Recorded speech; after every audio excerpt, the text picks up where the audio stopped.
we spend a lot of time talking about making the game, how to make a box move, how to go through a wall, how to make something die, etc. But we don't spend a lot of time talking about the design of your game, because I feel like we kind of gloss over it, and a lot of us as programmers don't have very much skills in design. So I guess I'm asking, is there any resources that you would recommend to getting into design? Because I have a strong opinion that design should be the foundation of your game, and then you should start with everything else. Like game design, like the loop and the mechanics.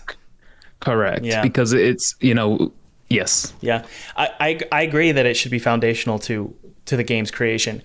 I don't have any resources, and the thing is that the only resource I can think of is playing the games that you're passionate about and then writing out exactly what they do. That for me has been really, really helpful. So I'm like obsessed with, I don't know why, I just love Alice Madness Returns. I love that game, and I love the Zelda franchise. And those games are kind of similar in their mechanics. For me, I just understand that genre. And so there's no reason personally for me to read a book on game design when I'm like, I don't want to make a Dark Souls game.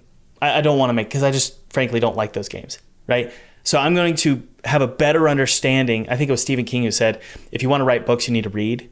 So the best way to have a good understanding of game design, and the people I've found who are the smartest with game design, to the people who are really passionate about playing a certain genre.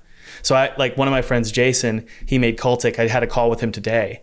I just said, dude, there's certain game design stuff that are really screwing with me for Twisted Tower. And I just picked his brain because he understands shooters. And so he just gave me a layout of all these amazing game design principles. And it's just because he loves shooters, right? He's been playing shooters, I think, since he was born. For me, I didn't play that many shooters growing up. So I sort of leaned on him and his passion for certain games.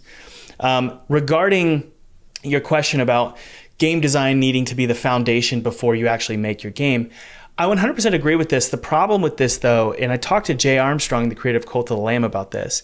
The problem with this is that a lot of times, no matter how hard you try to predict a game design element being fun or being balanced, there's no real way for you to know until you build it and then keep it or scrap it, and then build something else and keep it or scrap it. And so that's why lately, and I have a video coming out about this, I've been saying that feature creep is not always a bad thing, because feature creep allows you to experiment with various mechanics and actually have a better understanding of what's fun and what's not. You can try and predict all you want, your gameplay loop and your mechanics, and try and use all the best game design principles that you've learned, but until you put them in your game, you never really know if they're fun, right? So the answer to your question is play lots of games, replicate the games you love with the mechanics you're creating, and then you got to experiment. And it's going to take time, and it's going to mean that you trash things that you spent months working on. Does that make sense? Oh, no, I absolutely agree. I think I'm on my 7th iteration of games and features that I've tried. Yeah. But yeah, no, thank you. And you also hit on another very important note, which is talking to people that absolutely love that genre. That's something that I do, but not consciously. And I think I should do more of that.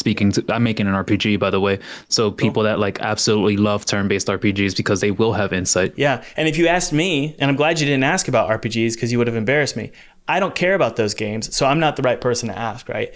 But I think it's, number one, really brave of you to be able to do this call and just hop on and ask me questions. So you're obviously making the right moves in the industry of trying to connect with people and talk to people. So I think that's great.